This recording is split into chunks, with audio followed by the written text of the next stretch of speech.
Tarantula hawk. If you ever see one of these things flying around, you're like, what the hell? Is this a common insect in Texas? In far west Texas, yeah. But you gotta watch out because they don't always travel alone. I've been followed by one, then I realized there's about 4 of them, and they're kind of circling me, and I'm like... You have just fueled my nightmares. Thank you for that.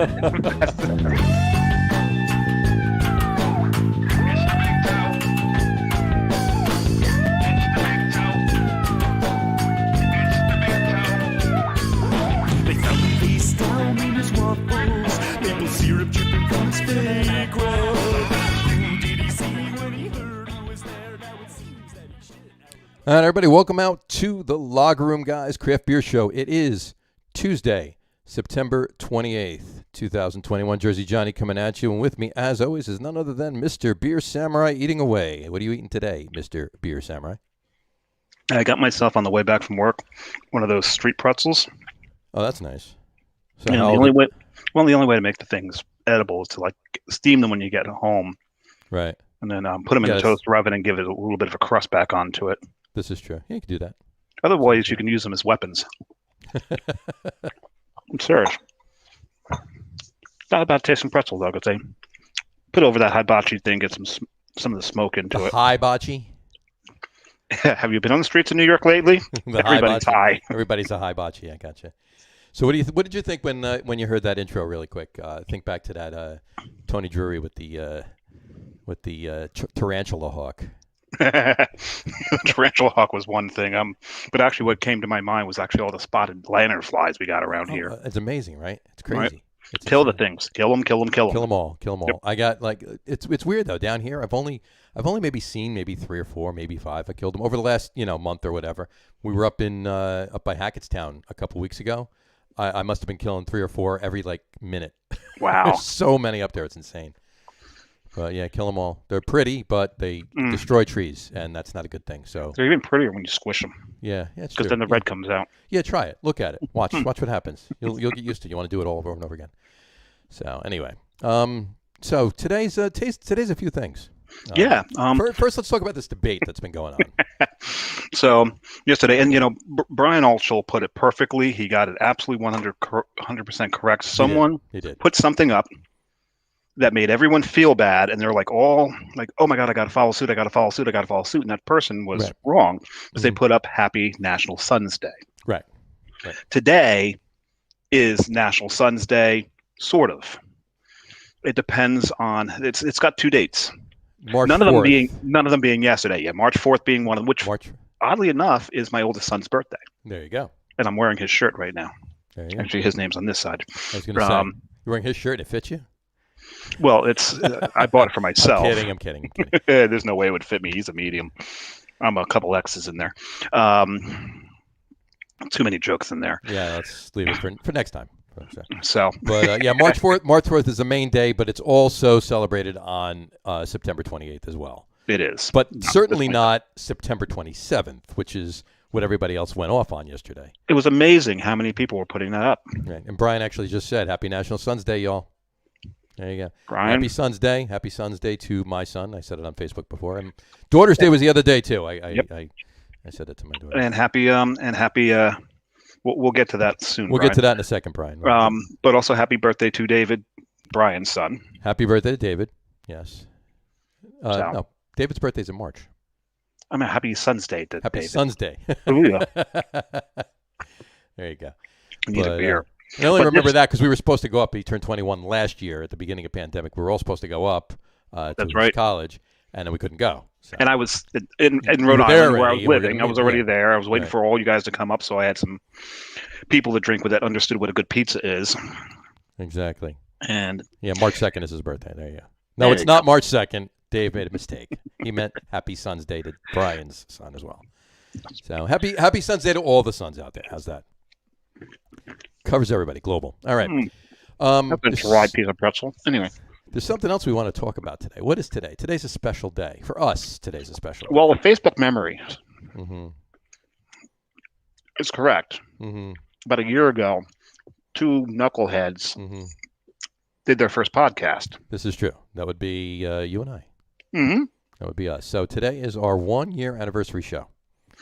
Happy anniversary to us. Happy anniversary to us. And there's a few people that actually have They wrote in and wanted to wish us happy anniversary as well. Oh, nice. Mm-hmm. Do you have any graphics prepared for it? I actually do have some graphics prepared for it. Imagine that. Imagine that I did that. So, whatchamacallit? We're going to start off with Mr. Chuck Aaron. 90 popcorn. There you go. Mr. Chuck Aaron says, happy anniversary, guys. Don't ever see John in a suit. You can't unsee that. It's all over Facebook. You just went to a christening. We just had a christening. I'm a godfather, and that was the trip to Hackettstown, by the way. And then we of course stopped in and saw Chuck up there, and then he got to see me in a suit. And obviously he can't unsee that. So. Though probably nobody recognized you because you weren't wearing a hat. This is true. Right? Who are you exactly? Yeah. So next up we have Mr. Brian Boak. Yeah. Yes, thank you, Chuck. Absolutely. And Mr. Brian Boak says best place to drink beer while talking beer and sports. Thank you, Brian. Thank you, Brian. And we did drink beer and we did talk sports. We did all night long with Brian, absolutely. Next up would be Mr. Al Gattulo. He says, happy anniversary on 1 year. Best non-famous show I've ever had the pleasure of being on. He's not incorrect. He's not incorrect on that one. Thank you, Al. About this being not famous. I don't know about the being the best, but right. This is true. Next up is Mr. Ryan Dorchak from the Cloverleaf Tavern. All the best to the boys in the lager room on their 1 year anniversary for spreading the good word of craft beer. It's what we're here for. Absolutely. Thank you, Ryan. Next up is Mr. Tony Drury. Here's a little lengthier one. Here we go. Tony was actually. This should be interesting. If you listen to the whole intro, Tony was actually in the intro. That was from the show he was on, with talking about the tarantula hawk. Anyway, this is what he said. He had to say, coming to you from a land of many, many lagers, beautiful Juarez, Chihuahua, Mexico. What do we call it? What do we say? Felicidades. Felicidades. Okay. Felicidades to Jersey Johnny and the Beer Samurai. Let us know if we said that right. And the Beer Samurai on their first great year of the Log Room guys. When I was on the show, I hadn't had that much fun talking about beer in a long time, and learn a little something each time I tune in. Thanks for putting it out there for all of us, and here's to many more. Salud. Salud, Tony, as always. Tony. Thank you very much. And the thing is, man, following this guy's journey through far West Texas. Oh yeah, far West Texas. Yeah. It's just he's living a life. I'm jealous of the life he lives. It's dirty. It's probably smelly, but it's full of beer and adventure. Absolutely. And last but not least, Mr. Rick Reed of Cricket Hill Brewing. Oh, there's the man.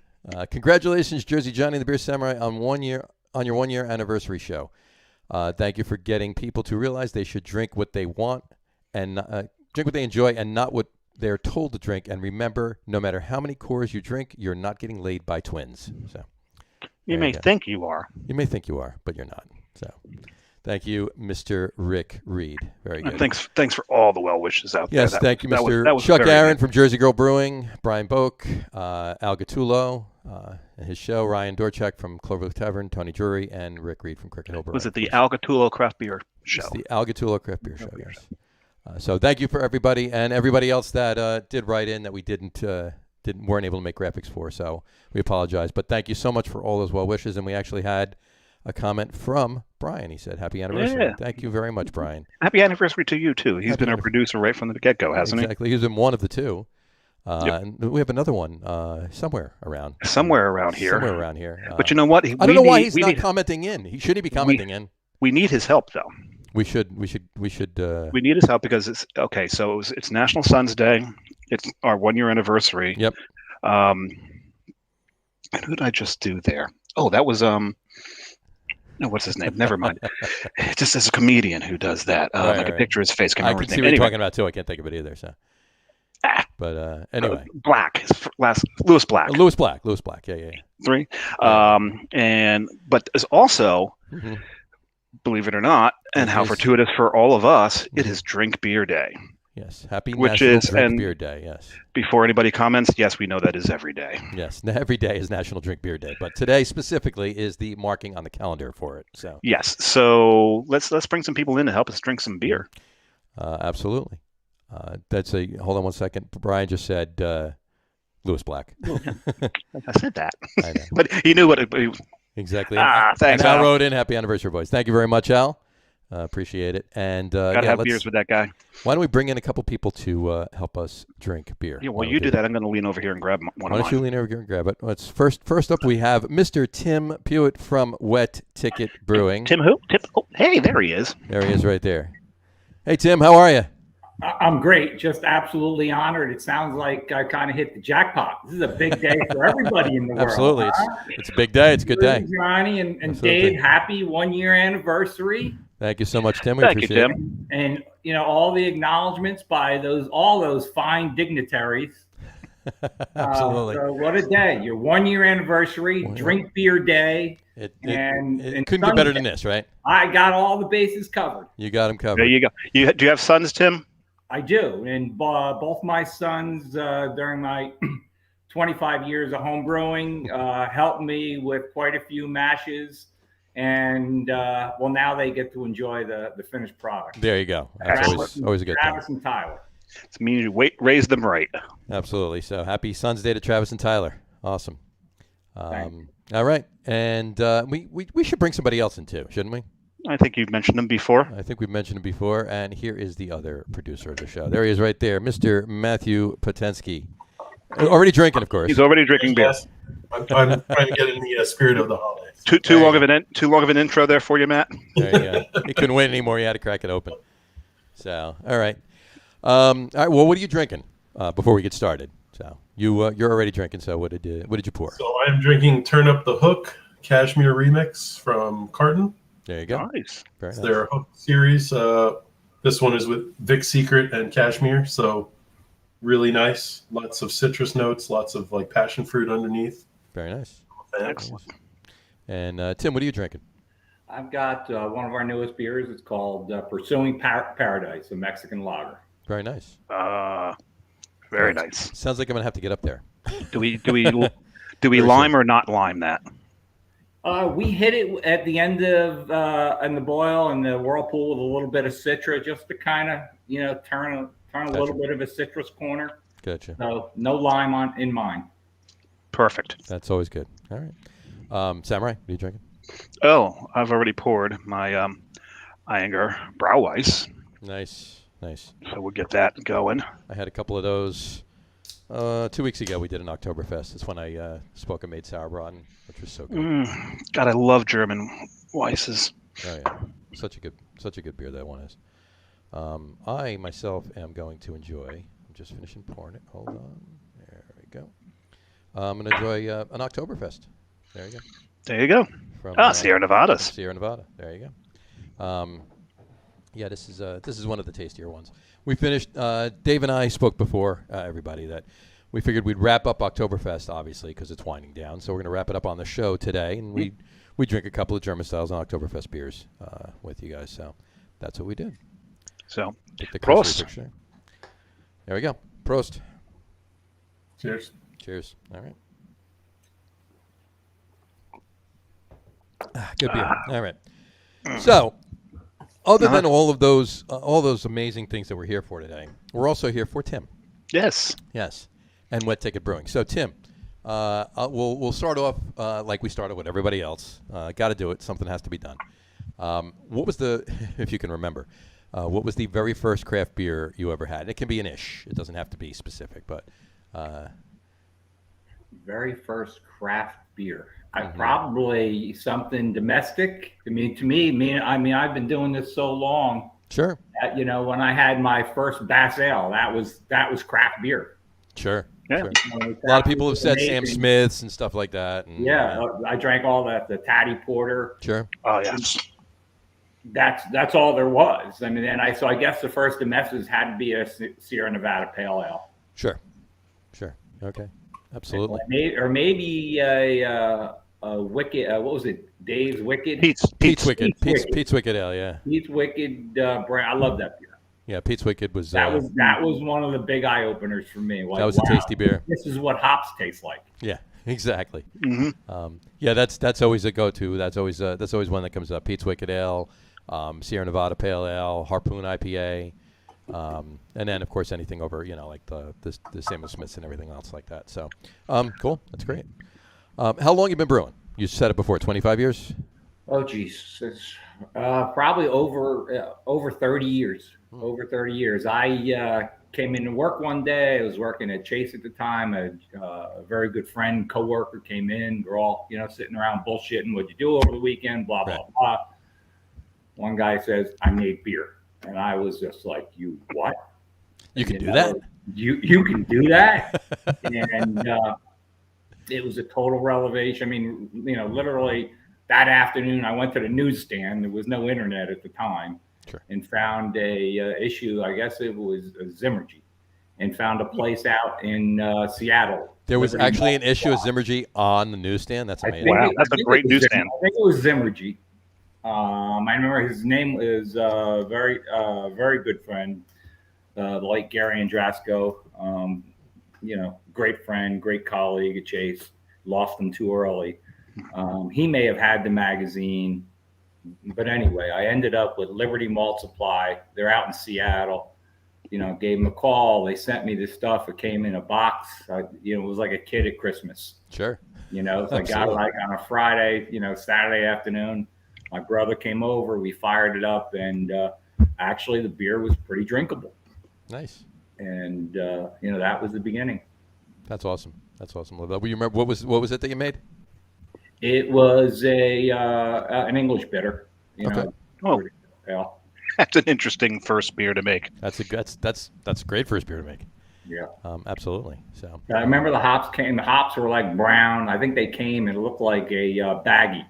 I mean, it could have been a bag of weed. It was, there was no high tech vacuum sealing back in the day. Just packed loose inside the bag. Yeah, I was like, geez, somebody put this in a Ziploc in their, their garage or something. No pellets, huh? And they probably did. No pellets. That's great. While we're on that, really quick, Matt, what's the first beer that you ever brewed? The first beer that I ever brewed was actually an Irish Red. Irish Red. Yeah. I didn't know that, but so I did. Put it out there. It was a kit from a homebrew store in Brooklyn that I believe they went out of business now. But yeah, I did like one or two kits, and then I just started doing my own stuff. There you go. I think actually the second kit I did, I already changed. I was starting to screw around and play with stuff and nice hops and things like that. So, well, what about you, John? Me? Yeah. The first beer I ever brewed? Yeah. It was an IPA. And it wasn't as hoppy. It wasn't as hoppy as it should have been or could have been. It did have a little bit of a hop flavor, but it certainly was a lot more malty. It was like, okay, I made an English IPA. How's that? That would be I don't think that was the recipe for it, but that's what it came out to be. So. But it was drinkable. It wasn't a drain pour. I just remember that we did it in like late August, and then basically it was ready right around the beginning of football season. And all I remember is, it was a partial mash kit, and it was probably not the greatest Irish Red I've ever had, but right. At that time it was the greatest Irish Red I ever had. Of course, because you made it. Like, I sat down, I watched football, and I was like, I made this. And it's like that was the greatest thing in the world at that point. So. And did the Giants win or lose that day? I don't know. That was probably. They may have been good back then. That was back when they actually won some football games. That was back when they used to win. I got you. Yeah. At least I was far enough away that was still when they won football games. So. Right. My first was actually a chocolate stout. Chocolate stout. There you go. So I'd gotten a kit to make a stout and then got some loose chocolate malt. And because I didn't have a mill, I put it in the big Ziploc bag and took the roller. Mm-hmm. First smacked the hell out of it, then rolled the rolling pin over it quite a few times. Right. Threw that into a cheesecloth. That one went into the brew kettle. Of course, I knew nothing about timing back then, but surprisingly, it came out not only drinkable, but it actually developed a decent head on it. Nice. So it means my sanitation measures were good. There you go. That's always a good thing. That's half of the game. Absolutely. Yeah, right. That's more than half of the game, actually. Yeah, it's crazy. Really quick, I want to jump back to Tim, but I just want to throw this up. We got a bunch of people that said James Harris said happy anniversary, and then he also said was just at Wet Ticket a couple weeks ago. Really good brews. So there you go for Tim. Thank you, James.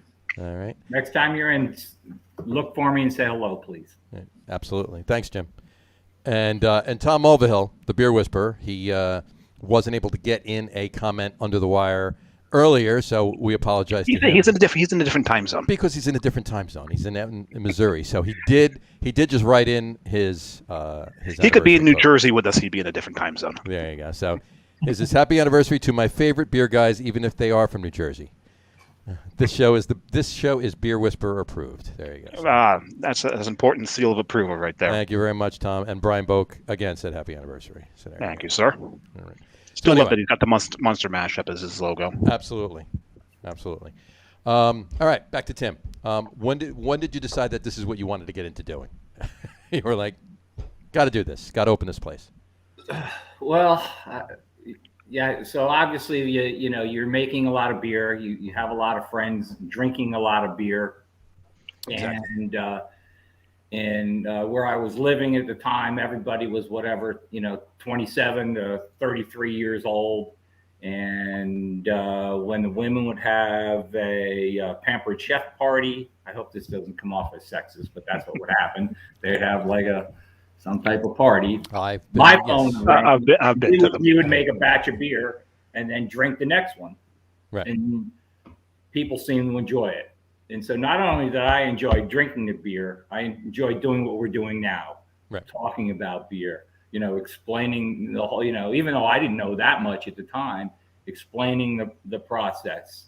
And everybody was just, I come from a background and I've always loved my jobs. I, worked in financial services and always worked with people. It was great. But seeing the excitement, all these people just talking and asking questions about beer, sure. And drinking beer and the camaraderie of it, it was just, it was a great thing. And then finally had a few friends who said, this is good stuff. You should really look into it. And these were, friends I trusted because, you're giving people free beer. Who the hell knows what they're telling you? Right, exactly. It was free too. It was free. And then just, career-wise, it just kind of worked out. My last position at AIG was kind of putting a little unit, putting it out of business, for lack of a better term. So there was, it was kind of melancholy that all happened. But then the beer and the brewing, kind of opened up doors. So nice. I couldn't be more happy, to be where I am right now. So when was it that what year was it when you finally decided? So Wet Ticket opened in November of 2016. Mm-hmm. So we were honestly planning this probably from early 2013. Oh wow! At least. And so it took a long time to find a spot. Everybody knows the deal. You got to find the town that wants you, the building that's right, and sure. And then, of course, I'm not going to go over. Everybody knows the construction delays of building a brewery. It's going to take 12 months.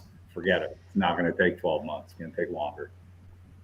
Well, hopefully that is a sliding, fluctuating problem. But that remains to be seen. Anyway, so it did take a long time. So it took you from the get-go till opening up about 3 years. That's at least 3 years, yes. Wow, all right, that's great. What, why? All right, we know, but if anybody out there that just happens to not know, why Wet Ticket? Well, first of all, trying to find a name for a brewery, it's like trying to find any beer name. I mean, if I'm in the tasting room, I would say on any given day, 3 people, here's a great beer name. I mean, have you looked at it? Has it been taken? So it was, we looked for a name. Do you think of a good brewery name? It's taken. And my sister-in-law came up with it, said, how about Wet Ticket? Told the story behind it. And we were like, that's it. That's going to be the name. Nice. That's perfect. So why don't you tell the story behind it? So the story behind Wet Ticket is right around the time of Prohibition. You still had a political party, you still had your Republicans, Democrats, but our poor slobs who wanted to drink beer wanted to know what your position was on Prohibition. So everybody had to declare themselves whether they're on the wet ticket or the dry ticket. So thankfully for the wet guys, we're here now. Exactly. Talking about beer on your 1 year anniversary. Yep. If not otherwise, this would be a much more underground podcast. Yeah. Absolutely, yeah. Yeah. Exactly. Much more, yeah. it might be cooler that way. We'd all be wearing masks and have Voice just have changers. Fuzzy, just like blurred out and Blurred out our faces. Of course. Taking healing beforehand. Okay, so I want to drink this beer. So I was thinking. But anyway, that's great. That's cool that you came up with that. Yeah, it's a chore to come up with a name, that's for sure. And even more so with beer names, because you got to come up with one brewery name once, right? Beer names, that's got to be a fluid thing. So you're no pun intended, right? No, yeah, exactly. See where I went there? Exactly. Anyway, so you have any partners? Is it how did you come about to get them? When we were putting the brewery together, my late brother John was involved. And unfortunately, he passed away. Took some of the wind out of the whole sails of doing, putting together a project like this with, someone's your brother you love and you've been around. So Sure. After recovering, from that, I have a common friend who actually had another friend who was looking to invest in a brewery. And so we first had the conversation with the common friend out in a golf course the next week. Which is always a great place to have a conversation. Yeah, and trust me, there was a lot of beer drank that day out on the golf Which is always a great place to drink a lot of beer, too. So How many people play golf just to play golf? Yeah, I play golf to drink beer and smoke cigars. I'm with you, Dave. To me, it's I do enjoy the game. I enjoy the camaraderie, the beer drinking, and everything else that gets done along the way. If I actually worked on my golf game a little bit more, I'd be much better than I am. So, not saying a lot, is it? No, it's really not. I play once a week, and I think I'm just hopeless. So. Yeah, we're all hopeless. Right. But I'm probably the worst. If there's a golf cart with good beer and a cooler and and for me a cigar sitting there, and I know Matt'll have one, but it's that's the day for me. That's what it's about. It's about relaxing, enjoying it, the social activity and everything else. And then a couple holes you play good, and you're happy. And not being at work is a big thing. Not being at work. There you go. That's another thing. Absolutely. So, but anyway, though, my partner's name is Al Pavolsky, and he's actually he's now has become a brother, a friend, Sure. a big part of the Wet Ticket family. Absolutely. And it's great to have somebody that you love and trust as much as I do Al. Gotcha. That's great. That's definitely a good plus there. So what do you So talk about some of your beers. Let's talk about some of your beers. What are your let's talk about your flagships. What do you got? What do you got on the tap for your core beers? Well, I would say the flagships are the couple of New England IPAs. We do a few of them. One of them is called Fully Juiced. Okay. And the name really describes it all. It's Idaho 7, Mosaic, and Citra. I would say probably 2/3 of the hop are dry hops. Okay. And I like it. It's an 8.5 beer. Oh. And so it's sessionable. Yeah, sessionable. Yeah. Depends upon the length of your session. Yeah. If your golf game's going real bad, you have a couple of those. It'll real bad. Oh yeah, you need swing juice. You're like, that one looks straight. And you're like, no, you're standing crooked. Wait a second, swing juice. There's a name for a beer right there. Swing juice, yeah. So the Fully Juice is one of our biggest sellers.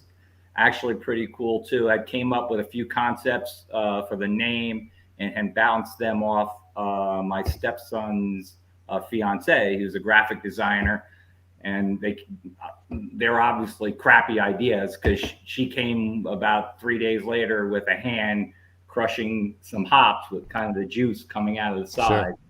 And we're like, well, thank God, Danielle, you didn't listen to me, because that's a cool label right there. Nice, yeah, absolutely, sure. The other one is Trolley Hopper, and that one is just never really. We have something we call our test tickets. We do a 10-gallon batch. Yep. Depending how busy you are, we try to get them done every week. It does, probably now happening once a month. But that's how that beer started. And, generally, the rule of thumb for me, you start getting over 3 or 4 hops, and everything just starts getting muddled, and it's it can be a disaster. So whatever we did this time, we found there is generally 7 hops. It's primarily Vic's Secret. There's Columbus. There's Simcoe. There's Amarillo.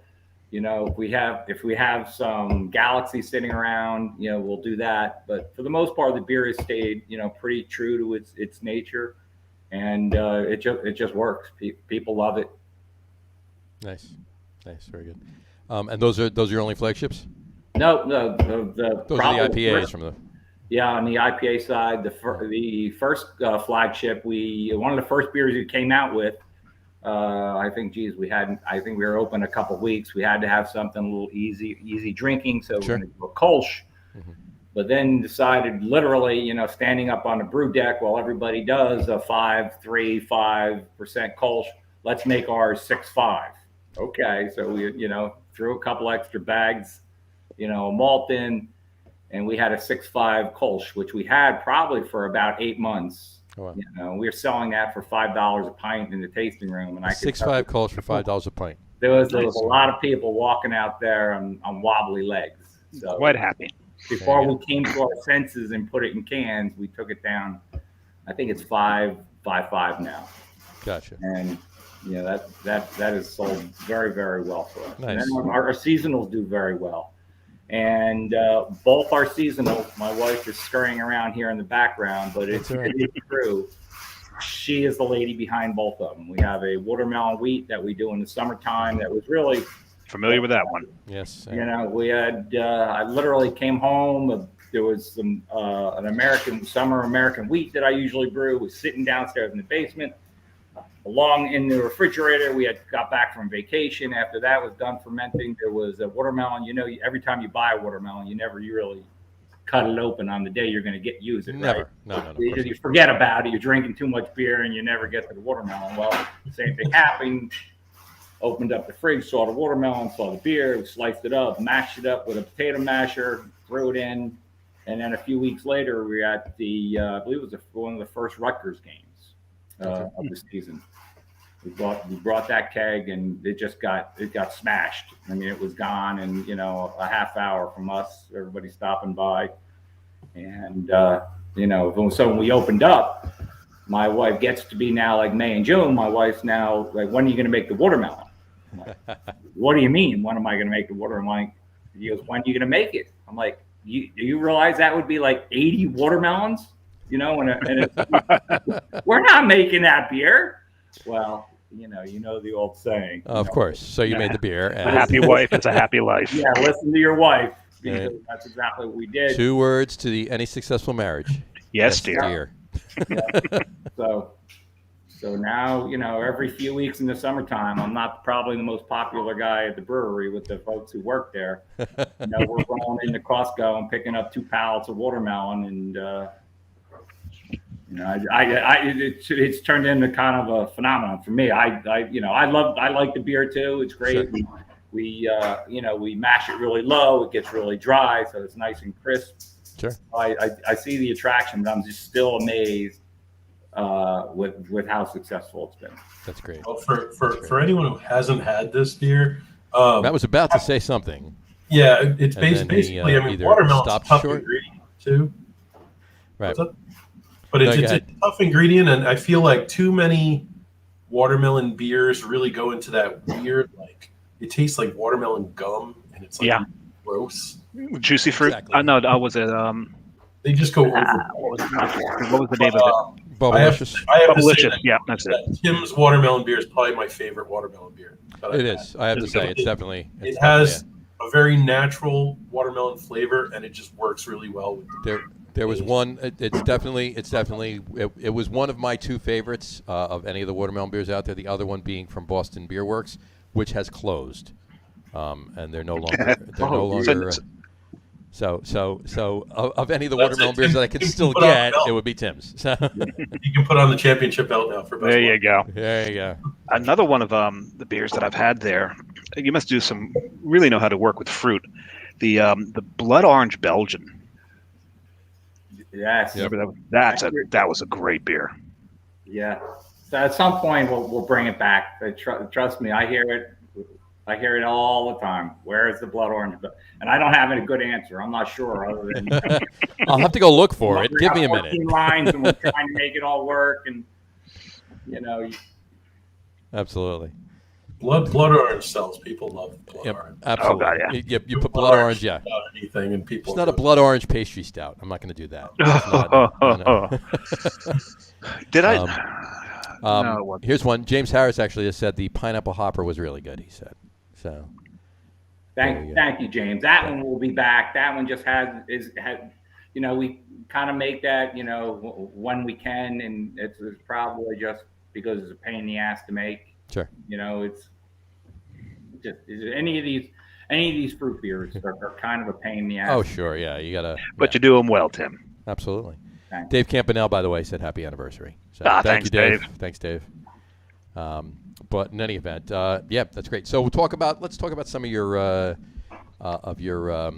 your one-offs you do, your specialty beers that you put out there. I'm pretty sure that you just released one last Friday. Did you not? We do. That we just released, and I'm really happy the way it came out. It's a coconut porter. Did you just order one? You just got my attention. I ordered one. You just ordered one. Here, sir. There it is. Sure, that's the way it always is. Absolutely. Absolutely. It's a simple beer. It's nothing really that complicated. And really for this one, I would say, because so many times when you do anything, whether it's with nuts or fruit, you've always got the people, it's too much or it's too little. Right? Yep. Yeah, you never. I had to laugh the other day, and I really do look at Untappd. That means a lot to me. I mean, this is what people are. Whether they like your beer or don't like your beer, I pay attention to it. Right. But it does crack me up sometimes because. Sure. I hate watermelon. Just don't drink the beer. I hate. Wheat, man, don't give it a 3-0. I mean. So anyway, the one the other day was, the guy said, it tastes like licking a watermelon. What? Okay. So you're always kind of a fine line. As long as he wasn't referring to a stout you brewed, then you're fine. Yeah. Right. As long as he's not licking watermelon right there in the grocery store. Right. Well, it tastes like licking watermelon. Well, what are you doing? I'm licking a watermelon. All right. Well. So anyway, but it is kind of a fine line because you hear it all the time. It had too much, it had too little, right. And so on this time, I was like, you know what? I usually hear it on the too little side. Right. We're going to go deep with the Sure. flaked coconut and toasted coconut, and people like it. I like it. I think it's going to be a good kind of after dinner drink. I don't think it's too sweet at all. And certainly the early reviews we got have been very positive. Yeah, I mean, it's most of the time when you're dealing with adjuncts, let's just sledgehammer them over the head with one or two of them. Right. And especially if you do two of them, because then it's like hit them with this and just sledgehammer them. Then they're like, ooh, I get both notes out of that. Yes, your palate is so sophisticated that I sledgehammered the shit out of your palate. Yeah. Well, this time I wasn't aiming to total line. I wanted to pull out the sledgehammer. So there you nice. go. That works. I definitely got to get up to have some of that. These two elements are in perfect harmony. Exactly. Chuck Aaron just wrote in, happy anniversary, guys. Tim, love what you're doing. That's from Chuck Aaron from Jersey Go Brewing. Hey, Nice. Thank you very much, Chuck. Chuck is someone, if I have some question, there's something going on, I think somebody has a similar experience, Chuck is someone who I will always pick up the phone and call. Mm-hmm. And nice to have people, resources like that, friends like that. And it's kind of what's really cool about the whole industry. Absolutely. Absolutely. You want to bounce something off somebody, it's great to have. Absolutely. What's the word, Johnny? Co-opetition. There it is. Co-op. It's not competition. It's co-opetition. So, and the last one we put up, slide we put up, that's from Rick Reed from Cricket Hill. He said it best. He says, he doesn't, if you're gonna have 6 beers, have 6 different beers and get a little bit from everybody. It's about the industry. It's not just about one thing. So it's about everybody. It's a one big family at that point. So One big dysfunctional drunken family. Absolutely. You said it totally correct. Nail on the head. Hit it. But love every one of them. Maybe that's why I fit in. I came from a family of 6. There you go. There you go. That's perfect. Actually, 8. Wait, you forgot 2 of your siblings? No, my parents. I was only talking about the kids. Oh yeah, that guy and the woman over there. Yeah, forget it. Oh, mom and dad, them. Yeah. But that's funny. That's funny. All right. Well, before we do anything else, Tim, I'm pretty sure you're opening that porter. Is that what you're doing right now? That's I had a feeling that's why the hand was like that. Are we going to beer number 2? I think we should go to beer number 2. Yeah. So I gotta come over here and grab my beer number 2. Why don't you go grab your beer number 2? I'm trying not to get my microphone into the mustard here. You know what? Are you grabbing a microphone beer? No. What did I do with it? What did I do? I don't know. Matt, while he's looking for his beer, Matt, what are you drinking? So I am drinking a deduction from Taxman Brewing, which is a Belgian-style double. Very nice. Very nice. And I've had a few of their beers. They've all been pretty good, so I have high hopes for this. Though I'm That's awesome. pretty picky with my doubles. You? No, not at all. You picky with Belgians? That's not that can't be. That's pretty solid, actually. So, and Tim, you're drinking your coconut porter. I just cracked open a coconut porter. God, I wish I could even smell it. Wish I could smell it. Yeah. Samurai, what are you drinking? Big coconut nose. On decks. On decks. Very nice. Gotta go with the hell. Gotta go with hell. Gotta drink some hell. Drinking some hell. Little Helles Lager from Ondex. Ondex is a great German. It's got a cluster F. Klosterbrauer.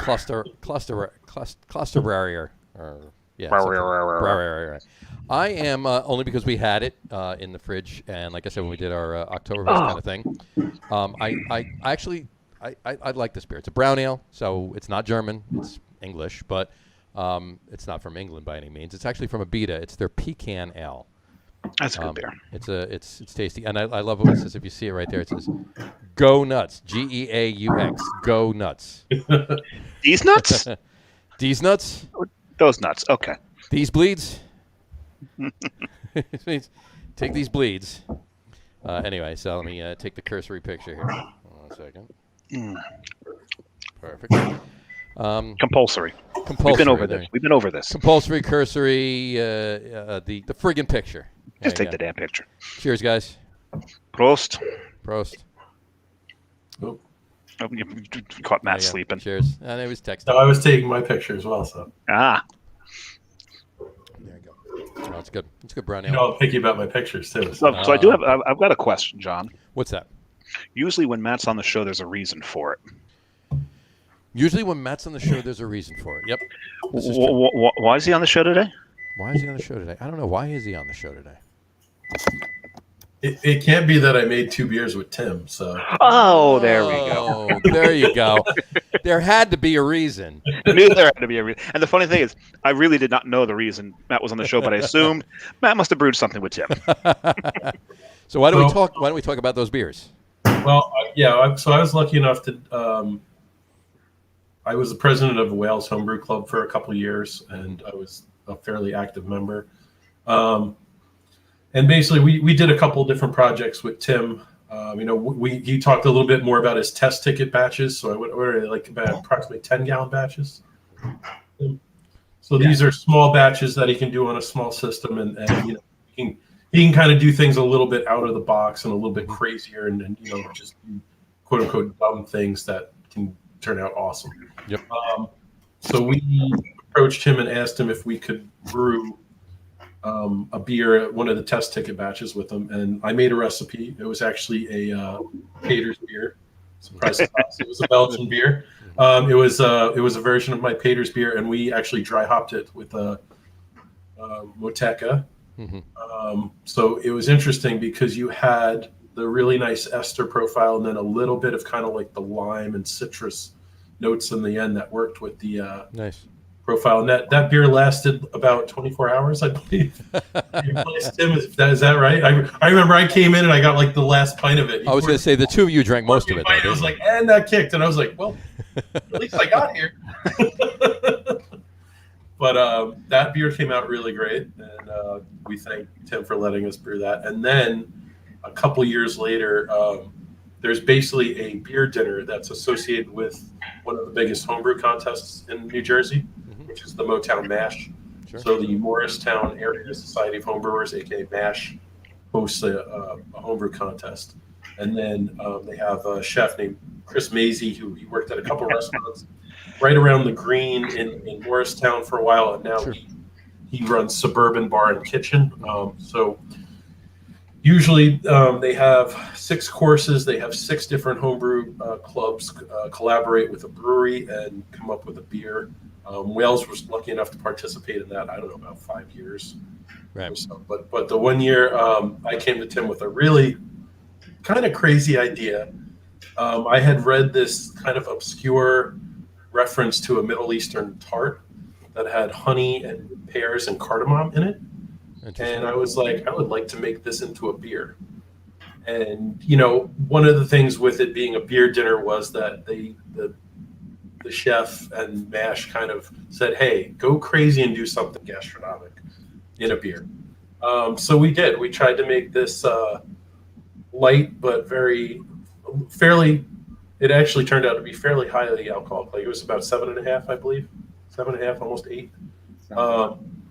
And we aged it on pear and cardamom and honey.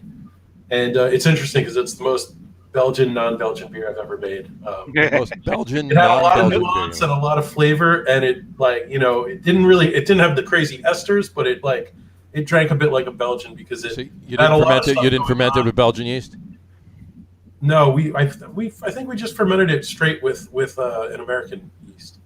But so even when you don't go out to make a Belgian, you make a Belgian. Well, I mean, it just because of the way it's fermented a little warmer. Yeah, there you go. But we brought that to the beer dinner, and the chef loved it. We carved it a little high. We wanted it to be very light and effervescent, and even though it was based off of probably what was considered really a dessert, I guess, with the tart, he actually paired it with it was almost like it was like a lamb and like couscous kind of interesting. Yeah. So he ripped off the Turkish.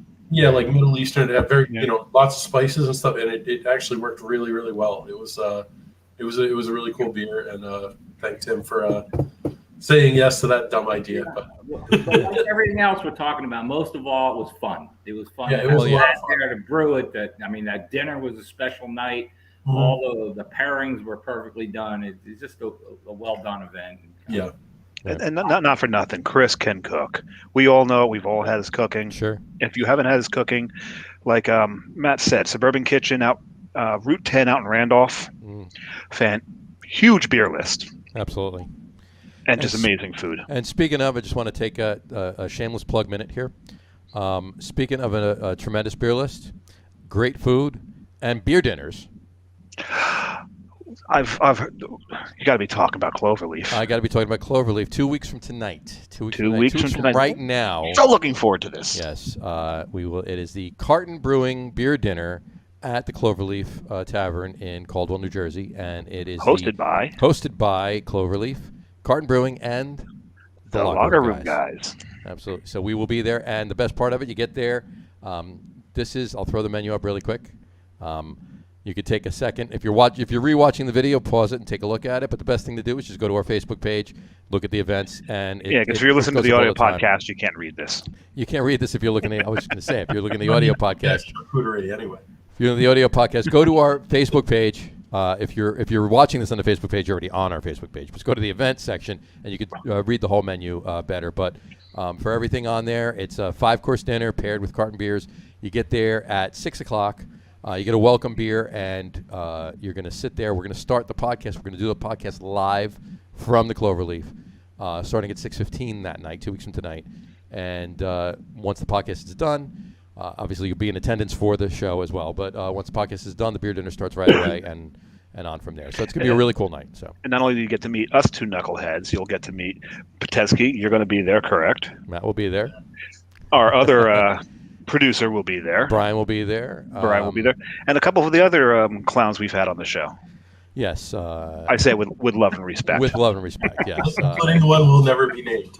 Augie will be there, obviously, because it is a card beer dinner. I'm pretty sure Chuck Aaron is going to be there, so it's going to be a good night. Ryan Dorchick will be there. Ryan Dorchick, of course, will be there because it's the Cloverleaf. You can pre-buy your tickets for autographs. Absolutely. That was for Ryan or for Augie? Oh, for us. Oh, for us. Oh, yeah. Nobody wants our autograph. Maybe Matt's, but not us. So, anyway. Matt is a rock star. Anyway. All right, Tim, any upcoming events going on at the brewery? We've got, we've kind of dipped our toe into the music world, and it's been a real a fun experience. Sure.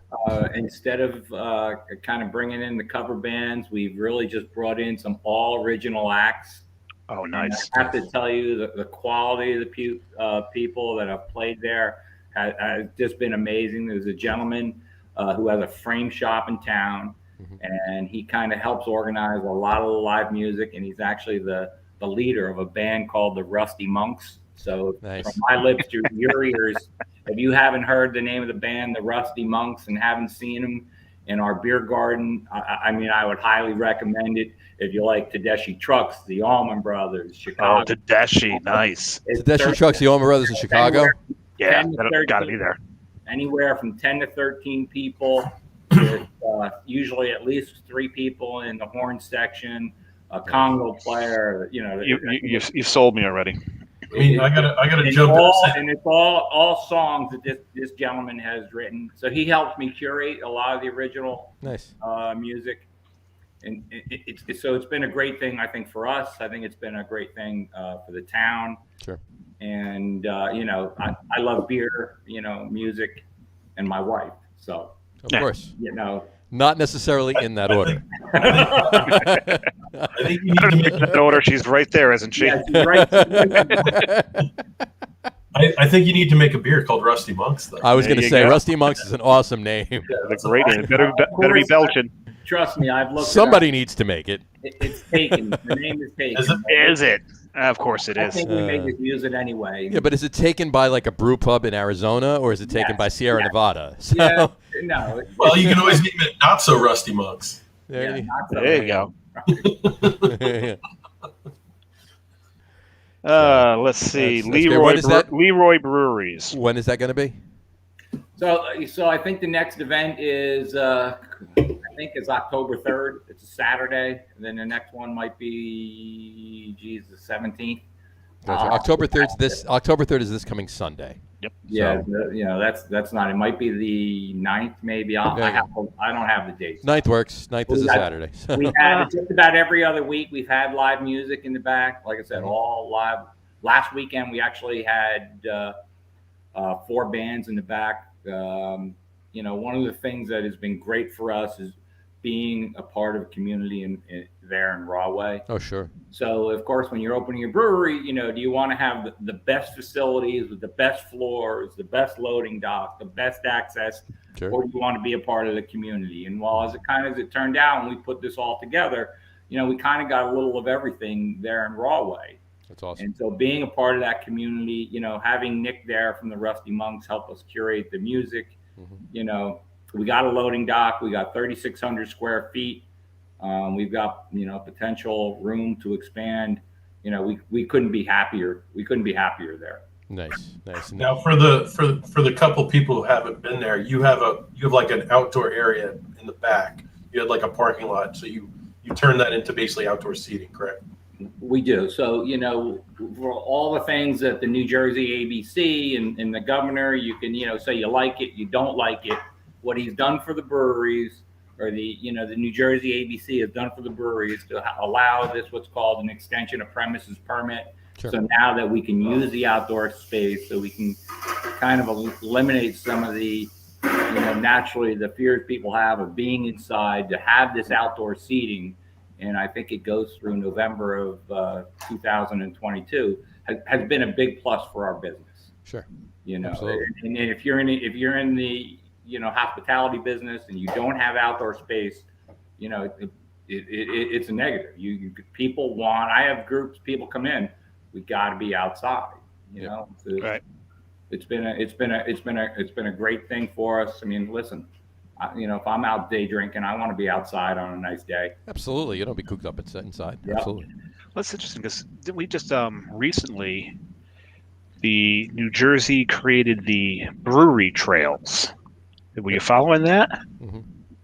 That is an interesting thing where I guess it's part of the tourism board came out that they're putting together, I guess, advice to tourists of what to do when you come to New Jersey. And there's not only they've paired restaurants with, points of interest and breweries, which I think are the points of interest.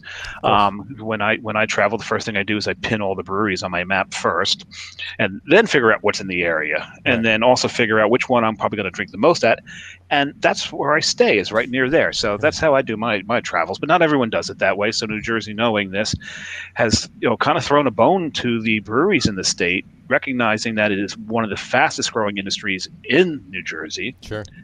And so they're doing this now, and just pairing a whole bunch of things together, which is awesome because, as we know, that also kind of makes the restaurant lobby happy too, because they're thrown in there. Yeah, absolutely. And they've been one of the biggest opponents to any advances in the brewery industry in New Jersey. Just a bit thorn in the side. So, it's good to see that everyone wins from this action by the New Jersey government. Exactly. One of the good things they've done in a while. This is true. Absolutely. Any before we get to the top three, though, any future plans? Anything that's concrete already? We're going to be doing this next year. We're going to be doing this in 2023, so forth and so on.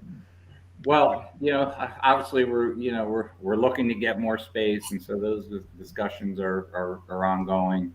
And as part of that, we had a nice tent that was up for maybe it might have made it a couple months. It was nice until the weather got it, and it took down our tent. Was it Ida? Did Ida take it down?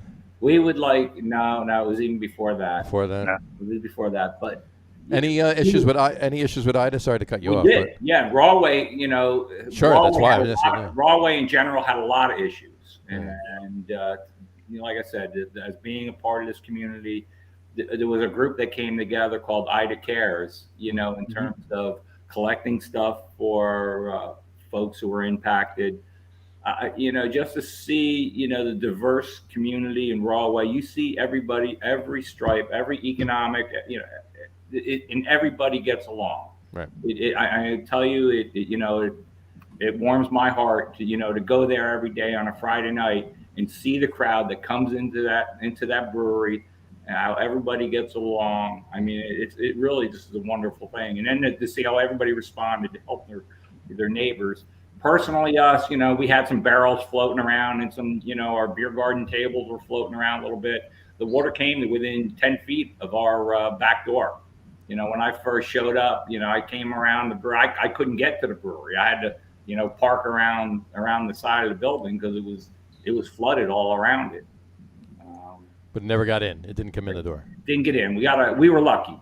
We got a couple inches in the basement. We were able, to get out with the shop vacs, in certain spots, the low spots. So it really wasn't that bad. But a lot of people, right in Rahway and all the surrounding communities, took a big hit from that. Huge, yeah. My family in Cranford, luckily their house is raised, and they didn't get any water in their basement. I think they had like a little bit of puddling coming in, but the river was in the street. Yeah. And they were looking out. They were standing on their front porch and looking at a river, down in the street and up the sidewalk and a little bit up their front lawn. It was crazy. I have glass, but we had a legit 2 feet of water inside the building in Melavino. And I was just going to say Melavino, sure. Yeah, and if anyone has ever been up there, it's like way up, up on a platform from where the street level is. Yeah, it's higher, a lot higher. The big steel dumpster at the end was floating over our picnic tables. We never lost power, so the security footage is bonkers. But the giant huge steel dumpster was just floating back and forth over our picnic tables. Did you guys take that opportunity to push it out of the way so we got more parking? So. Yes, and from what I saw it, I wish could have been there, but for some reason I was thinking it was a Saturday. Everyone was going to be there, but it was a Friday. I had to go into work. You didn't no, I did want to get there and help out, but then again, I had water in my basement as well. Unfortunately, I live in the basement. Right. So I've just this weekend finished a move out of there, and now I'm up on the 6th floor. So you're good. If you get water in there, something's dreadfully wrong. Screwed. So, yeah, because it's Union City, which is on top of the Palisades. Which is even higher, yeah, exactly. Yeah, so you're looking at a whole lot. That's tsunami level right there. Exactly. So Tim, back to what you were saying. So next year. So one of the things, we're looking with this, everybody looking to be outside is a more permanent structure and overhang coming out the top of the brewery or off the back of the brewery is what we'd like to get done. Right. So we'll see. Very nice. Let me know when you want to schedule another batch of stupid pear cardamom beer. So stupid. Is that the name of the beer? Stupid pear cardamom beer. There you go. That one's probably not taken. I'm sure that one's not taken. Yeah. I remember making that beer and asking Matt. I'm like, Matt, do you know what the dose? I've never brewed with cardamom. You do know what the dosage? He goes, no. Here, let's just chew it. Have you ever chewed a cardamom pod? Yes. Oh, don't do that. No, don't do that. No, it's not pleasant. Not at all. He's like, I don't, but that's the fun of it. Oh, I think we got it. That was the most amazing. Yeah. We got the cardamom, I think, spot on because it's interesting. It's very similar to ginger in the way you perceive it, but then you did get the honey and you did get the pear too in that beer, and it was pretty crazy. Wait, so you hit them with a sledgehammer and they got all three elements? Yeah. No, this was that's the problem. This was the opposite. This was I'm trying to hit them with a little one of those little you've seen the Shawshank Redemption. Trying to hit them with one of those little rock hammers. The little rock hammer, yeah. Because I know the cardamom will just blow everything else out. Yep. It was like licking. You don't need a whole hell of a lot of cardamom, that's for sure. Yeah. But I thought that was I mean, for my guesstimates, that thing was pretty balanced. I was pretty impressed. So nice. It turned out. I enjoyed that beer a lot. So good. That's awesome. It sounds good. Yeah, stupid pear cardamom beer. That's the that's the new name of it. That's perfect. Yeah. So anyway, well, I mean, at least I didn't go to Tim with mushrooms. So one of the other years I did a mushroom beer for that dinner, and I just looked at Charlie, and luckily I was doing it with Cypress, and Charlie was just like, "Do whatever the hell you want." I'm like, just do it. Yeah. But Chris just clean up after yourself. Chris Maisie loved that mushroom beer, though. To be fair, so there you go. Yeah. It's always good. All right, why don't we do our top threes? Shock you? I mean, what was that? What was that reaction? I think I finished mine. So basically, go over what the top threes are again. So let's bring that up. Okay, so our top three list is a little lengthy in the title, so a little long in the tooth, if you will. Mm-hmm. So our top three list tonight is top three favorite non-Oktoberfest German-style beers that we enjoy in fall. So there you go. And now there's a caveat here in the fact that some of these we'll enjoy any season. Oh yeah, no, it doesn't. It's not. Hold on, let me put it back up. It doesn't say that we only enjoy in fall. Okay. I just want to make sure that was clear. We enjoy in fall. Sure we drink them. We'll drink them all year long too, but we definitely enjoy them in the fall. So there we go. And this is technically our first show in the fall. Hence, we're doing this. Technically, yes. Well, not technically. It actually is. But last week was still summer.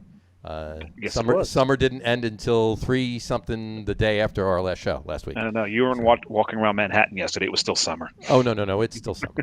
I think they call it. It's local summer. Down here, it's local summer. Yeah. So there's still plenty of people on the beach today down here. So anyway, so once again, top three favorite non-Oktoberfest German-style beers that we enjoy in fall. Why don't we have our guest of honor, Mr. Tim Pewitt, go first? Okay. So I'm throw him right to the wolves. And this is totally has not been planned because I have a prop. The prop has been sitting there. I was wondering why you took your hat off. 3 years. I think we got this prop as my wife and I don't know, we were out at a flea market or garage sale somewhere. That works. It's sitting right up here. So we're going to do the top three German beers. Mm-hmm. Please have pigtails. Please have pigtails. Please have pigtails. Ah. Sorry to disappoint. So this There you go. So I think we paid $1.50 for this thing. Nice, perfect. That's a bargain at 10 times the price. Absolutely, I'd have paid more than that for it. Absolutely. That's pretty sharp. Top That's three. really sharp. Number one, I love a nicely done hef. We do one, and I like to ferment it at about 65 degrees, not too warm. You get too much banana, and it comes out a lot of balance. So we ferment it on the cool side. I think it really helps with the balance. Wait, I got to stop you for a second. What's too much banana? What is too much banana? What does that even mean? That's the guy who loves Banana. esters. Yeah. Matt likes banana esters. I like esters. Okay, sorry, continue. So my number one is there's not that many beers to me. That are really truly yeast-driven styles. A good hef is a truly, you don't really want to hop it too much. You want to keep the hops out of the way. Sure. It's a nice yeast-driven style, and so that's my number one. All right. Do you have an example of one of your favorite hefs? And it can be the one you brew. That's fine. Obviously ours. I don't even know if I can pronounce it. The Weihenstephaner. Weihenstephaner. Oh my goodness! I have Jersey Johnny. Impressive. He's part German. I'm half German. All right, say that again. Weihenstephaner. Weihenstephaner. Weihenstephaner. Yeah. All right. Well, whatever you said. That's Gesundheit. That's one I Gesundheit, yes. A lot of, and we make one of course as well. Very nice. And they've been making beer for almost 1,000 years, so you figured the recipe. Another 14 years. They'll be making that beer for 1,000 years. Yeah, you think they'd be dialed in by now? Yeah. Hopefully they are. Close enough. it's damn close. It's getting there. A little longer. There we go. All right, so that's your one. Are we gonna go around? No, you can do your whole three, and then I'm gonna. All right, okay. Kolsch. I generally, like the lighter German style. So sure. I like a nice clean Kolsch. Mm-hmm. I think the one that kind of inspired me the most was probably one from Schlafly. Okay. Johnny, Schlafly's Kolsch is good. Mm-hmm. Yeah. Yeah. Sorry, I'm going to cut in for what's that? Because I was in Colorado a few weeks ago, and it was just amazing to me that I went to a whole lot of breweries, and minus one that specialized in other types of beer. They were all Czech lagers. Pretty much every brewery had a Kolsch. Yeah. And they were all really good. So. Yeah, we said it too, and you and I were talking. Dave and I were just up in Portland, and then Jess and I had gone to Boston afterwards. I think we hit something like 21 breweries, and I think maybe one or two didn't have a Kolsch. Everybody else had a Kolsch. I feel like people are really on the Kolsch bandwagon, and it's like that's a good place to be because the Kolsch is amazing. And not for nothing, when you're talking fall, if you're going to ride steady during the football season, a football game, pounding down Kolsch's is not a bad idea. Not a bad thing. Not at all. Sure. So, all right. And Tim, your number one or your other style? German Pils. I mean, we've made a one Pilsner called Perfectly Played Pilsner, and just clean, crisp, Magnum hops to start the boil, and then some Hallertau, Mittelfrau, and at the end. Weyermann Pilsner malt. Maybe I think we put a half a bag of wheat in there just to kind of give it. Did you say wheat or weed? I was going to say the same thing. I'm pretty sure he said wheat. He didn't put half a bag of weed in his Pilsner. So it would be an interesting Pilsner. One of our sayings is "Wet Ticket Brewing," where nothing's prohibited. So nothing is prohibited. There you go. So maybe he did put weed in it. There you go. You were going to have a line out your door now, if you don't already. That's great. Gotta love it. All right, so there you go. Hefeweizen, you got Weihenstephaner. Kolsch is obviously your Schlafly, and Pils, and you represented yourself with Wet Ticket, perfectly played. Very nice. All right. Now, Mr. Potenski. What are your diligently working on his list while we were talking. So, Oh. The way I'm going to do this is I have three styles that have not been mentioned left yet. And then I have an example that is German. And then I have an example that is at least U.S. or even local. He's been watching the show too long, Yeah, John. He knows how to get in more He's right than in line with three. you and I, so it's Yeah. fine. So the first style, which is kind of a little bit of a weird sub style, but it's a Stico Alt, Sure. which is kind of basically what it means is it's a strong alt beer. It's a Bock or what? And alt means old. Yeah, I mean, being that it's not really a Bock because it's an ale, not a lager, but it's an imperial alt beer. It's an imperial alt beer. It is. And like to me, the classic example is I'm going to slaughter the first name, but it's Urish Doppelstieg. Yes, it's close. Urish Doppelstieg. Yeah, Urish, yeah. And you might hear that one again in a little while, but You might. Okay. And then, so it's if anyone has had an alt beer, it's traditionally, from Dusseldorf area. You're basically taking an ale. This is an ale with a little bit of darker malt in it, and then brewing it a bit cold and aging it like you would a lager. So it has nice malty tones, but it's still really smooth. It's a little bit more impactful than a lager, but it's just got a lot of flavor in a really nice, easy drinkable package. And the Doppelstieg is a little. It just kind of brings that up and raises the ABV up a little. It goes to 11. Yeah, it's like 7. These go to 11. Yeah. And if you wanted a local, or not really local, but at least an American version of it, the only beer I could really think of is Double Bag. Double Bag's a good beer. It is a good beer. Which is it's called an alt beer, but it is over 7%, so it does drink more like Stico. Yeah, it's a great label too. Yeah. Oh yeah. Valero would love that one. And then the second type is a Doppelbock, which just means a double bock. So this means we're actually going to have a lager. And this is where I screw everything up because I'm going to say, my favorite one of all time is the Paulaner Salvatore, which is basically liquid bread. But the only problem with the fall part of this is that that this beer was literally made by the monks for Lent. Yes, it is a spring beer. That's why it was called liquid bread. This is what they would actually subsist on when they fasted during Lent. But that's where you get the liquid bread from. So Paulaner Salvatore is one of my favorite Doppelbocks. Again, nice rich malt. This is a decoction mash. You're boiling some of the wort. You're adding all these Maillard like caramel notes to the beer. It's delicious. Sure. Oh yeah. And then probably one of my favorite beers that I would still consider somewhat local, even though it's not New Jersey, it's actually Pennsylvania, is Troganator. Yeah, I knew you were going there. Great double. I knew you were going there. It's just fantastic. They do a bourbon barrel aged version of Troganator that's even more ridiculously good. But yeah, I mean, you have a lot of good bocks. There's still a couple of really good bocks that I didn't mention that I figured some of the other guys would mention. There's so many, yeah. And then the last one, it's funny because I kind of did this basically in descending order of darkness. We're going to go with the Schwarzbier. And yeah. Just keep going.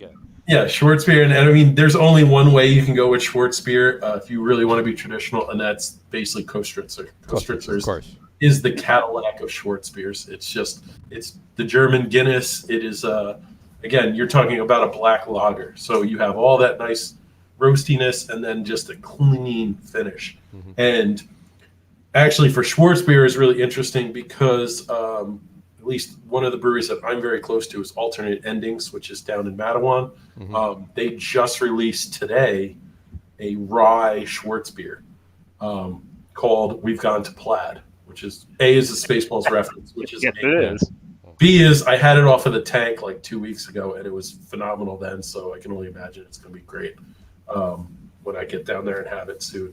But yeah, Schwarzbier is one of my favorite styles, and that's for a black beer. It's nice because it's great. It has some roast to it. You can drink it in the fall when the weather's starting to turn. I like it all year round. I can drink that anytime. I can drink it all year round too. Yeah. Schwarzbier is just amazing. But those are mine. So, all right, Mr. Samurai. Well,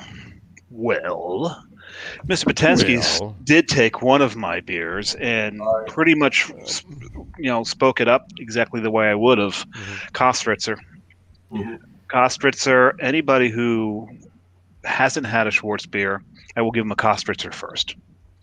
Drink this. And like you said, it's the Guinness of Germany, because to me, maybe not so much with the younger generations. With our generation, every stout was judged against Guinness. Sure. Even though now we know there's a whole bunch of different varieties in there, that was the case at the time. Mm-hmm. But now, even now, with Schwarzbiers, every Schwarzbier you drink is going to be judged against Kostritzer. Mm-hmm. Now, it's a fantastic beer. I love the roastiness of it. That subtle sweetness, chocolate sweetness to it. Yep. And it's just such a beautiful beer. I'm going to go with two Doppels. 2 Doppels. Yes, one's a wheat Doppel. And you can say it with me. Schneider Weiss's Aventinus. Yes. It's a beautiful beer. You didn't say any of those because I knew you guys would pick up the ball. It's getting there. Yeah, just wait till I go. I got wait till he goes. Yes. I think you nailed 2 of his. And the other one's just another absolute classic, Celebrator. Yeah. Right. That's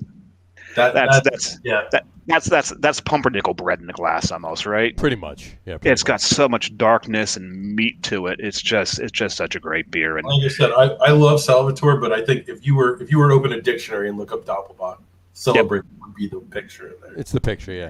Yes. And my favorite thing about it is Aventinus is a Weizen Doppelbock, so it's a wheat Doppelbock. Yes. But the thing with Celebrator, anybody who was ever at my place in Morris Plains was in the beer room. The dining room was the beer room. It was just full of beer, memorabilia and beer and more memorabilia and glassware. Everything that I could hang something on had one of those little white plastic goats hanging from it. There you go. Because I had drank that much of it that I just hung them all over the place. Yeah. That's it. That's awesome. All right. So my top 3. All right. First of all, are we on third beers yet? Just to you can open your third beer. Go for it. Yeah. Do I have a third beer? Do I have time to go to the bathroom? Why don't you go to the bathroom and Matt will open his beer? Yeah, sure. That's because you may have heard except for one. I think you've heard all the beers that Johnny's going to mention. Here's my glass. This is an 8-ounce can. An 8-ounce can. 8-ounce. Greatest thing. This is literally the greatest thing ever made. An 8-ounce can. Absolutely. Of barrel-aged stout. I was like, I am such a fan of this. I think more breweries should do this. Absolutely. I love having big bottles of beer, but like if there's one thing the pandemic taught me, it's like I can't crack a 750 of bourbon barrel aged stout by yourself. You can't do it. No. I can, but I'd hate my. Why would you? Next day. So like this right here is about the exact amount of beer that I want. Yeah, absolutely. Because it's enough. It's not like an ounce. It's like way more than that. So you'll still get to drink it and warm up and open up. But absolutely. It's not a giant glass of it where you're like trying to fight through the finish of it. Right. Exactly. So, well, anyway. I wanted to, since we talked about a few Doppelbocks here, I decided to open the only Doppelbock that's in my fridge. It's from Seattle. It's Ghost Fish Brewing. It is a gluten-free Doppelbock. And I got to say, I usually turn my nose up at gluten-free beers. This one actually delivers. I really enjoy this one. Very nice. I don't know if I can get any more of it, but speaking of gluten-free beers, we had a little New Jersey brewery have a medal in the GABF. Did they? Yes, we did. Yes, we did. So give a shout out, Matt. Big shout out to Departed Souls and Brian. I believe they won a silver medal in gluten-free. Cheers, beer. Mr. Brian Kolbecki. Yes. Well, I will cheers them with a gluten-free Doppel. Great job by them. I think the other ones we had is it Mechanical Brewing? Mechanical won something, yep. And then John Kampanik. Spellbound won, yeah. They won another silver for Palo Santo Porter, which. Yep. Yeah, absolutely. That beer's just crazy. I'm still amazed that this is gluten-free and delivers all the caramel flavors. I'm just drinking another Oktoberfest, guys. So there you go. Cheers. Yep, cheers. Prost. There you go. Prost. All right, my top 3. Here we go. All right, this is the way it's going to play out. Ready? I'm gonna say my. I went the same route as Matt, right? I'm gonna give you my 3 styles, and then give you beers for each of them. Okay, and my 3 styles are Doppelbocks, Schwarzbiers, and alt beers. You pain in the ass. So it's like we've drank a lot of beer and know each other well, or something. You think? Could be. Anyway, I'm gonna start with alt beers. Okay, like you did, but I'm gonna be different because my favorite sticker alt is your each. No, it's the same damn thing. Thank you very much. Yeah, same damn thing. And I was fortunate enough because it's very, very, very difficult to find.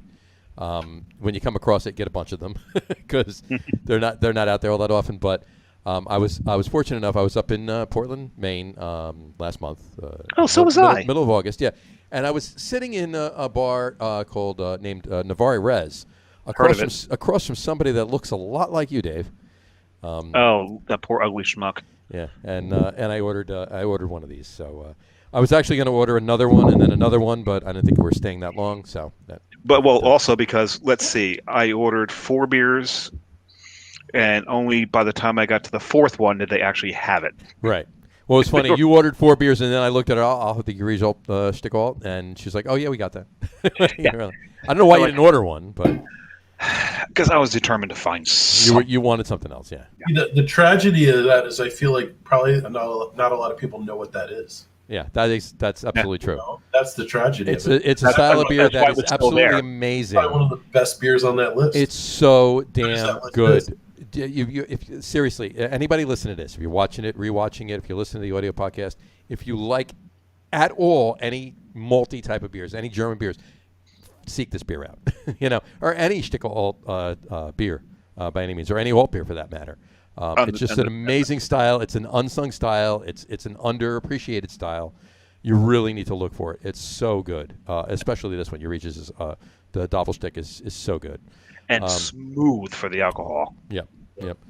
And I will mention one thing though. You mentioned Double Bag. Double Bag is awesome, and I get it occasionally. I'll buy a 6-pack a year, maybe or more. Of Double Bag, but I will mention this, and it's due to the fact that it's no longer production because the brewery is gone. But Heavyweight Brewing, formerly of Ocean, New Jersey, they closed like 15 years ago. Their Stick and Jab alt beer was an amazing stick alt. It was really good. If you follow the show over the year, one of our top 3 were beers that are no longer produced. Right. And Stick and Jab was right at the top of your list. That was at the top of my list, absolutely. So I'll move on to Doppelbock. Doppelbock, Aventinus would be on the top of my list. It really would be. But anybody that's listening to the show and it just knows me knows that Aventinus is one of my go-to beers. If I walk into a bar that has 150 taps, and there could be a million great things, or 150 great things on tap. If Aventinus is on tap, that's the first beer I'm having. I thought it was Weihenstephaner's. I'll be honest with you. If Weihenstephaner, Hef, and Aventinus are on tap, Weihenstephaner, Hef is the first beer I'm having. Aventinus is the second beer I'm having. There you go. You got to go Vitus, then Aventinus. Come on. Well, if they have all 3, that's a different story. Then I don't even look at the rest of the damn tap list. I'm good. But I in just any had event, a Vitus a couple weekends ago. So aside from Aventinus having a mention, Andex, you were Dave before you drank the Helles Lager, Andex. Their Doppelbock is a very good Doppelbock. It's very tasty. I'm not sure I've had that. It's one. very I've good. got to find that. It's a very good Doppelbock. They do a good job with that. Whatchamacallit, Paul Anner was on my list, but I need to more meld it. I can't have the same list as Matt, so. We need to move it around a little bit, but Andex Doppelbock is Andex is a great one. And then everybody knows one of my favorite styles, period, is Schwarzbiers. I'm a Schwarzbier whore. So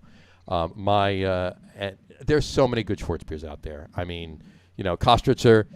You both of you mentioned it. I'm not gonna. I'll mention it again because you both mentioned it. That's like the holy the Holy Grail. We'll call it the Holy Grail, if you will. Yeah, because it's not all that hard to find. It's not all that hard to find, so you really can't call it the Holy Grail. But it's the pinnacle, if you will, when it comes to Schwarzbiers. It's the measuring stick. It's the whatever yardstick. Whatever you want to call it. I'll go with the measuring stick. All right. Yeah. But in any event, as far as recently I'll go that route. Has that? I was just out in Pittsburgh in July, and stopped in Hofbrau. Hofbrau actually has a location in Pittsburgh, and they do, with the exception of 2 Hofbrau beers, they brew everything in Pittsburgh. They get their Maybach and they get their Märzen from Germany. Everything else they brew in Pittsburgh, and they had just brewed, literally just kegged it a couple of days before I was there. They did a Schwarzbier, and it was phenomenal. It was very, very good. One of the better ones that I've had recently.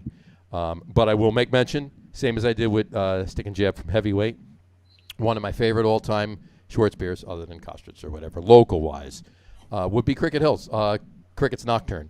They have not brewed that beer in almost 10 years, but that was probably one of the best beers, or one of my favorite beers anyway, that they brewed.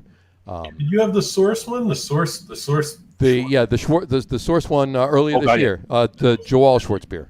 And we did an Instagram live. We did an Instagram live, and we drank the Joel Schwarzbier off the lager tank. Off the lager tank. That's right. Yeah. Well, I had it off the tank with Greg and Jeremy. Yeah, absolutely. Yeah. Yep. Johnny, wait till you get to Sylvaticus. Mm-hmm. That's a really good. Yeah, one. that's going to be good, especially if Jay's there. Yes. So I think we'll get the. Well, as long as we let him know we're coming. Absolutely. So anyway, so that's my list. There you go. So anyway, all right. But we only mentioned Vitus in passing.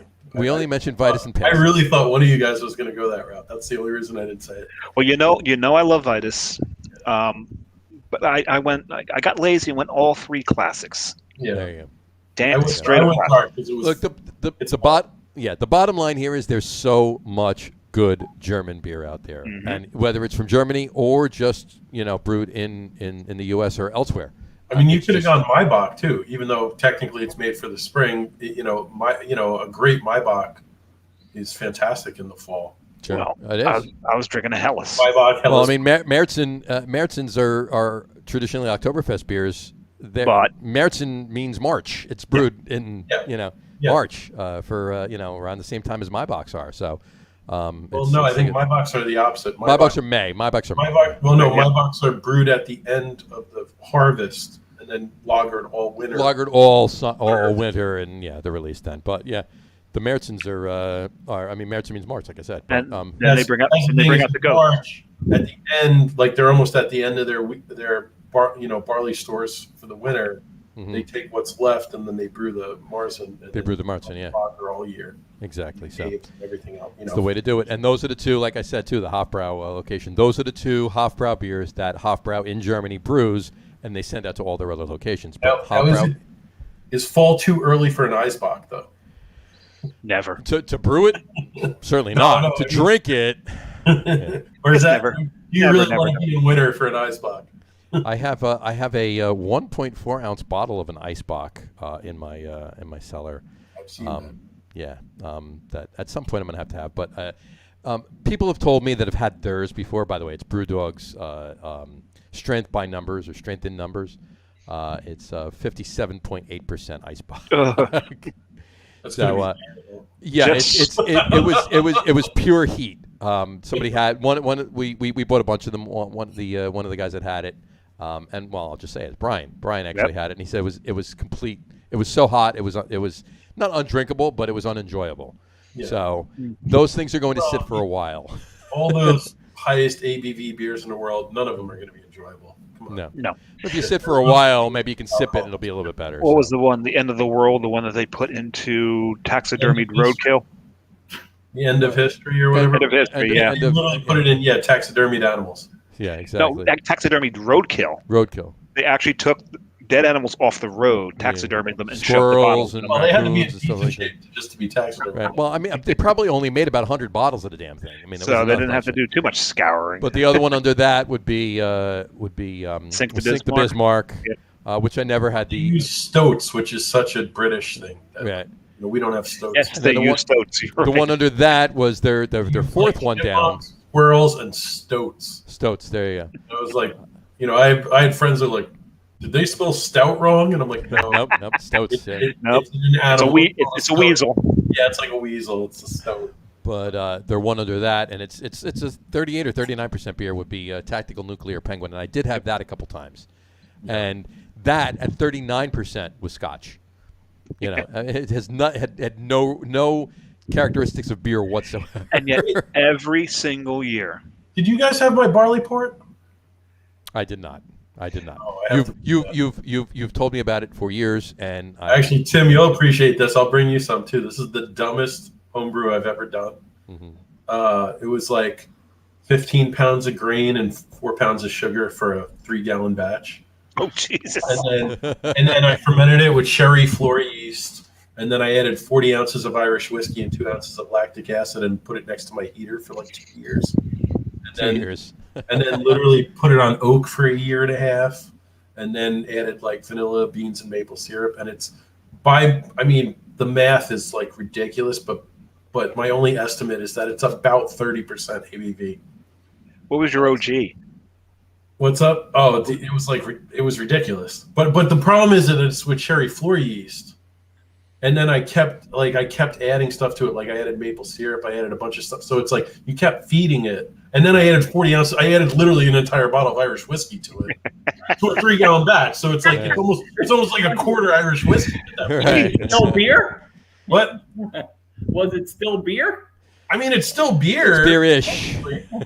It's funny because what? It's like port, so it's like fortified beer. So I don't call it a barley wine. I call it a barley port. Barley port. It's fortified beer. There you go. It's technically a barley port, but it it smells not great, and then it tastes really good. It's like kind of weird. Like you're like smelling it, you're like, oh, that smells boozy. It's just funny because more often than not, you get a beer that smells fantastic, but it doesn't necessarily taste bad, but the flavor doesn't hold up to the aroma. Like you get smacked with alcohol, and then you drink it, and you're like, oh, that's pretty smooth. Well, I mean, because I had the oak and the vanilla and everything added to it, so it's like it smoothed it out a lot. I mean, I had this thing fermenting for like 5 years. Right.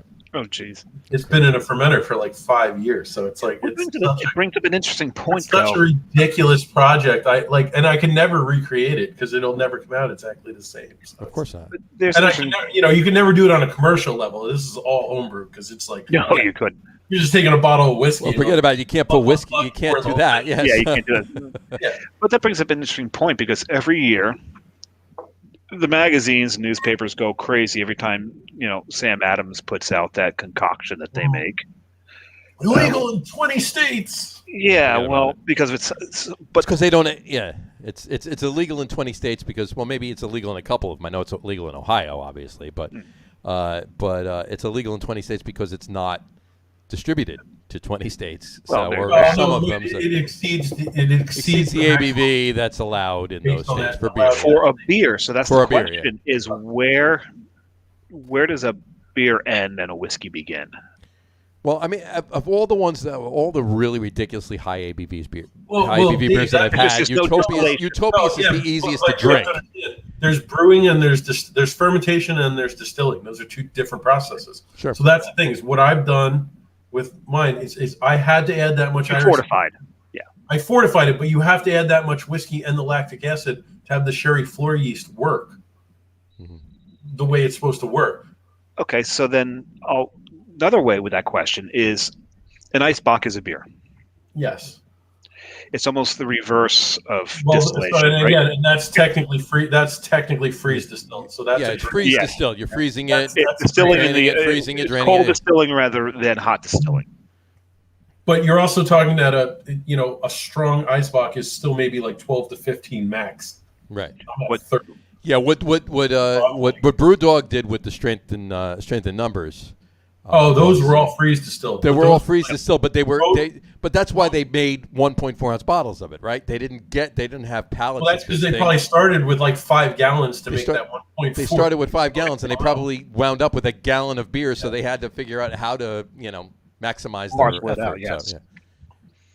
There's a difference between full distillation with heat and then freeze distillation, because freeze distillation is still only fractionally distilling it. Mm-hmm. Right. If you actually add heat, you're fully distilling it, and you're just basically isolating out.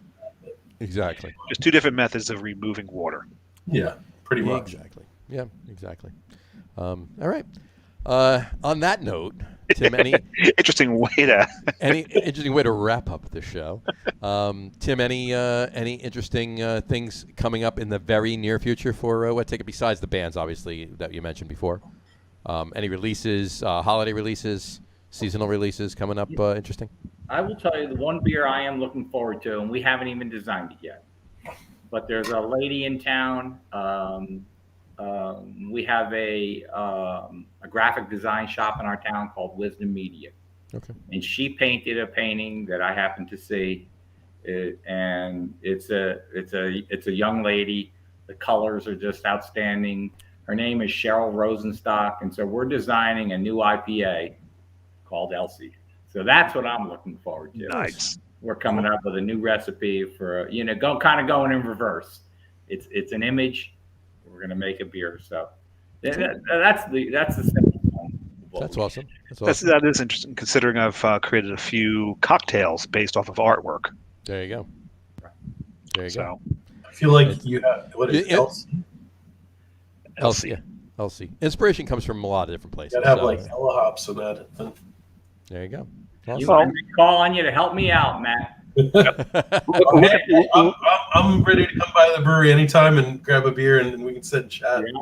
Awesome. It's been way too long since I've been there. I was there. I went there briefly a couple months ago and I missed you. I know. I got your text, but unfortunately, I was home on the couch. I was there as well. It was a Sunday. We stopped there. Al met us, but you were not there. It was a weekend too. It was a Sunday. Yeah.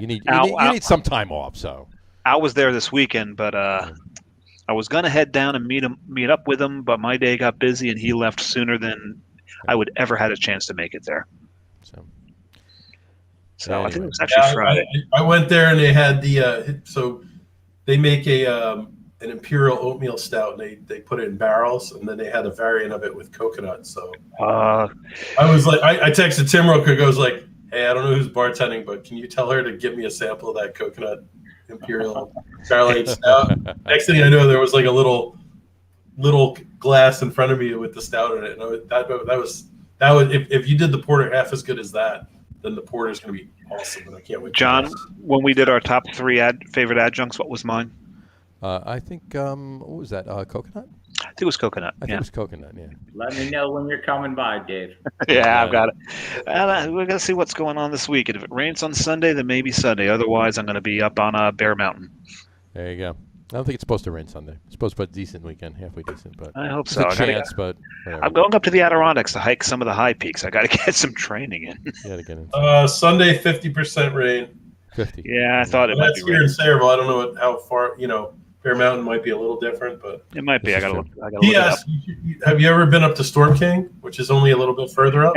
Yep. I have hiked Storm King, I think, at least 4 times. Because I like Storm King more than Bear Mountain personally. Oh, so do I. And the great thing about Storm King is it's not too far from Newburgh, Mm-hmm. and you go hit Newburgh Brewing afterwards. Stand in the corner away from everybody because you're going to reek after climbing Storm King because that's there's some effort. And then if you go over there, you got to go up and you go over the bridge and over into Beacon, and you got to hit Hudson Valley. So you got to hit Hudson Valley. There's another brewery there that I skip. There's another brewery there you skip. Mm-hmm. Okay, we'll leave it alone. We'll leave that alone. I'm actually not sure what you mean, so we'll leave it alone. I'll let you know when we sign off. There's a great gastropub there too, not too far from Hudson Valley Brewing. Right. Can't remember the name of it right now. Was it Industrial Arts? Didn't they open a space in Beacon? Have they? I believe they have. If they've done so, it's been recently. Somebody opened a space in Beacon. I think it's Industrial Arts. I think you're right. I think they have. I haven't been there since they opened, though. Yeah. And Beacon also has the only Doctor Who themed restaurant in the United States. That's great. Gotta love it. A Doctor Who themed restaurant. So, yes. Anyway, that is definitely a commitment to a theme. Yeah, you gotta love it. The artwork is fantastic in there. I was there just in I think December, and they had like those killer snowmen as centerpieces on all the tables. You have to enter the restaurant through a phone booth too. Yeah, that's the only way. Yeah, they don't do that. Well, that's like there's some speakeasies. A speakeasy in the city. And don't tell. PDT. Yeah, please don't tell. Please don't tell. Yeah. You walk into Criff Dogs, go into a phone booth, walk in through the other side, and then you're in the speakeasy. You've got to call first, though. You got to pick up. Well, you don't have to call. You just pick up the phone. They pick it up on the other side. So you don't have to dial anything. But my favorite drink in there, the LES Globetrotter, Lower East Side Globetrotter. Does it have gin in it? It's it's bourbon and really? And Grand Marnier and a couple other things. It's so good though. But here's the thing: it's not on their menu. You can ask for it, and they'll make it for you. It's not on their menu though. Okay, so when I finally make it in there, I'll have to text So you. What the hell was that drink? For a drink that's not on the menu to a speakeasy that you barely got to get into. Exactly. That's you have to give the bartender like the secret handshake. Pretty much.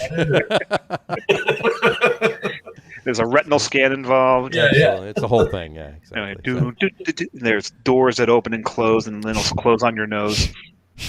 Right. So, anyway, all right.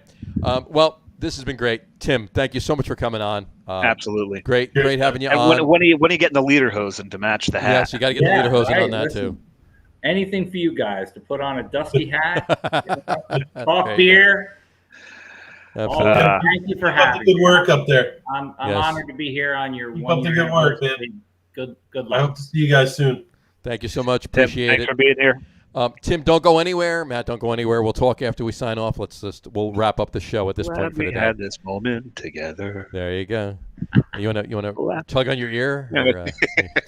Perfect amount of bourbon barrel aged stout. Perfect amount of bourbon, exactly. So, anyway, we'll wrap the show up on that note for today. We want to thank everybody for watching, and for those of you just listening, thanks for listening. Don't forget to visit our website, www.logroom.com. That's LAGERROOM.com. And please remember, like us and follow us on all of our social media. That's Facebook, Twitter, Instagram, and, of course, our YouTube channel. All of them are at The Lager Room. Remember, we go live with the video podcast on both Facebook and YouTube every Tuesday night at 6:30. And for those of you that just want to listen to the audio podcast-ish, just listen to the audio podcast, you can do so on Apple Podcasts, Spotify, TuneIn, Stitcher, and Google Podcasts. Plus, the show is now available on Amazon Music Podcast and iHeartRadio as well. And if you have not done so already, please subscribe to one or more of those feeds, and you will never miss a show. Again, thanks for following along with us. Have a great rest of your week. Tim, thank you so much for coming on with us. We really appreciate it. Good luck with everything you're doing up at Wet Ticket, and we will get up there soon. We'll let you know when we're coming up, and we'll sit down and we'll have a few beers with you.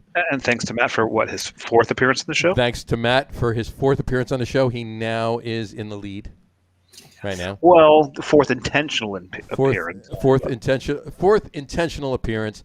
You're tied with Augie, who beat him he before. just popped on to a show once.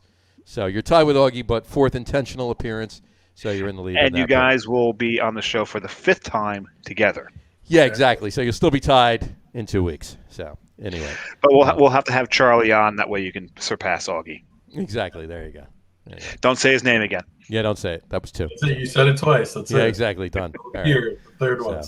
Anyway, have a great rest of your week. Have a wonderful weekend. Drink a lot of beer, but drink responsibly. And we will talk to you soon, folks. Take care, guys. Happy Beer Day. Happy Beer Day. Prost. Happy Drink Beer Day. Cheers.